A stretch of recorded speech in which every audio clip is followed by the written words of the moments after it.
My name is Gregg Ivers, and I'm a baseball fan. I'm also a professor of government in the School of Public Affairs at American University. And welcome to the latest chapter in my ongoing series, Hidden Civil Rights History in the Washington, D.C. area. Normally, this is the part where I'm standing in front of some out-of-the-way, off-the-beaten-path landmark in Washington, and then providing what's usually an all-too-long explanation of the significance of this in the area's history of civil rights. But today we're going to do something a little bit different. I'm going to feature a video today produced by two of my students from a course I taught this past spring called The Athlete as Political Activist. And rather than going on too long about it, not that I would ever do any such thing, I'm going to turn it over to Julia Lewis and Caroline Pirrone, both rising juniors at the university and students in the School of Public Affairs. I know you're going to enjoy this, and I know that you're going to learn something as well. Perfect is a word you don't hear often in gymnastics. We heard it twice today. eMjae Frazier once again on the floor. Landings, leaps, artistry, everything was locked in, and she knew it right after landing that last pass, and it was perfect. The first judge gave her a 10 immediately. The second judge took a little longer, but they both agreed.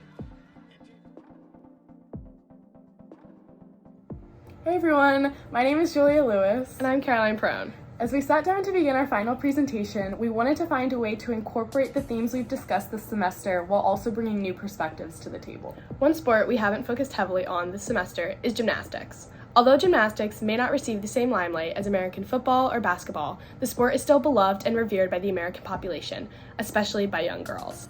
During the Summer Olympic Games, women's gymnastics is one of the most popular events. In fact, it is the third most highly watched Olympic sport, behind only soccer and track and field. However, it wasn't until Gabby Douglas, a young girl raised in Virginia Beach, rose through the ranks to make the U.S. Olympic team in the summer of 2012, making her the first Black woman to finally win the all-around title. It was only 16 years prior that the first Black woman of any nationality won an individual Olympic medal, American Dominique Dawes in 1996, and only 32 years prior that the first Black woman was named to the U.S. Olympic gymnastics team, Lucy Collins in 1980. Because of this, we wanted to highlight the experience of the Black female gymnast, elite, Olympic, and collegiate.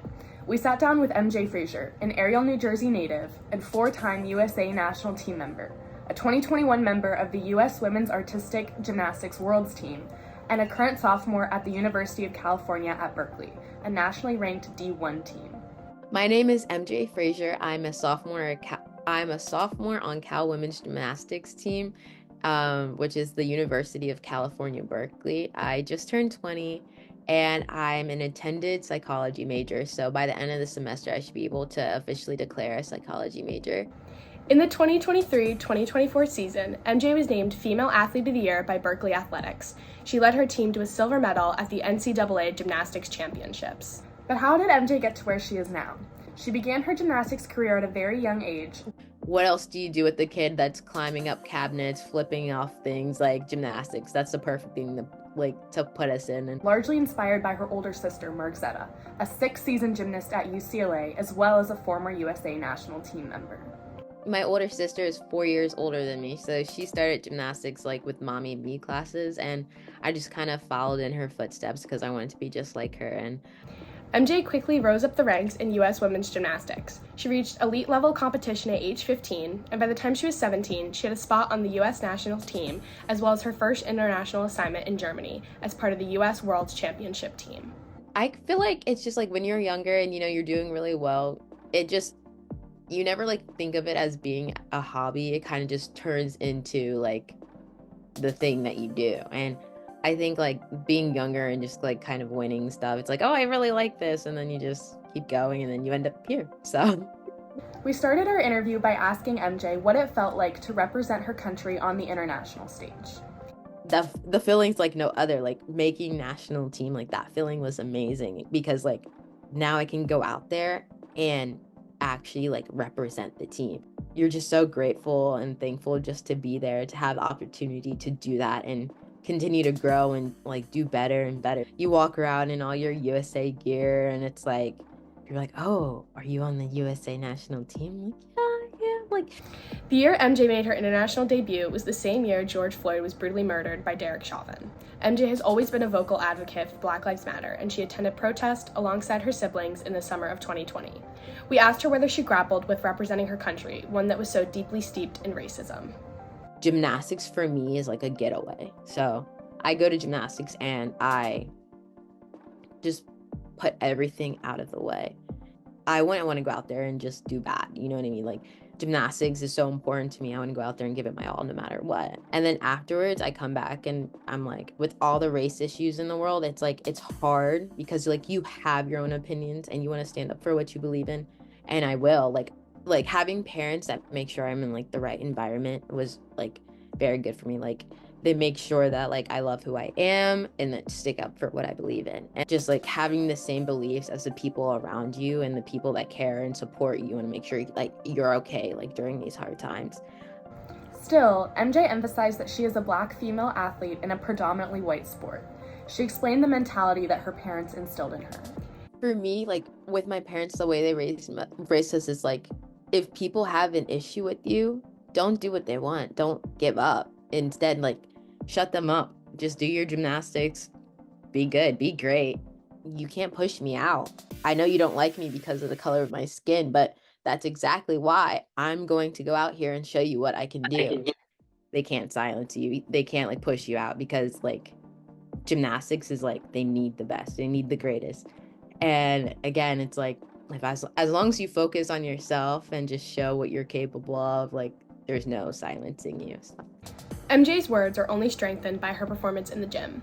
As a freshman in college, she quickly became an NCAA All-American and a WCGA First-Team All-American on floor exercise. She became the first Berkeley gymnast to ever earn a perfect 10 on floor, and she had 15 top 3 finishes, including 9 wins. She broke Berkeley's all-around record with a 39.750 when all-around performances are scored out of 40, and she had 25 routines of 19.900 or better. In 2024, she earned 2 perfect 10s, one on balance beam and one on floor exercise. Throughout our conversation, MJ emphasized the importance of representation. The big names of gymnastics today, Gabby Douglas, Simone Biles, Jordan Childs, were not yet household names as MJ was growing up. In the absence of elite-level role models, MJ looked to her older sister.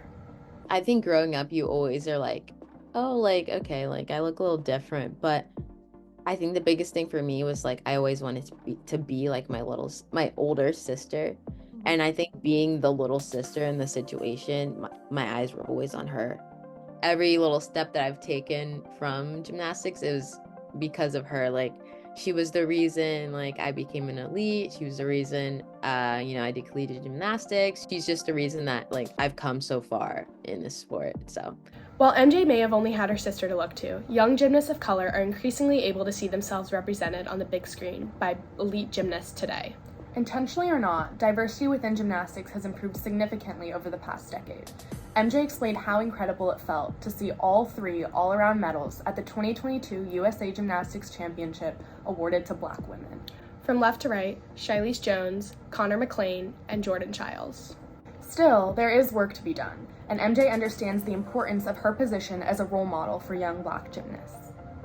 I hope I can be someone that is having a little girl, like, be like, wow, she looks just like me, like, I want to do the sport like just like her. And like sometimes, like, being in college, I have the opportunity to like speak to a lot of other like younger girls, and their parents will come up to me and be like, thank you, like, my daughter, you're my daughter's favorite gymnast, like, she says like, wow, she looks just like me, I want to be like her. And that feeling is just that feeling is amazing. And it's the best feeling ever, because I'm like, I want someone to look up to me. Like, I'm doing this sport, like, I know it's not very diverse, but it's starting to get better, and I hope that I can be that person that kind of starts it, like, little by little. And again, like, even though it's not like as diverse, just to think of the feeling, or just to think of the fact that because of me it can be, and like being a good representation is like a great feeling. Like, I'm doing this because of my older sister. Like,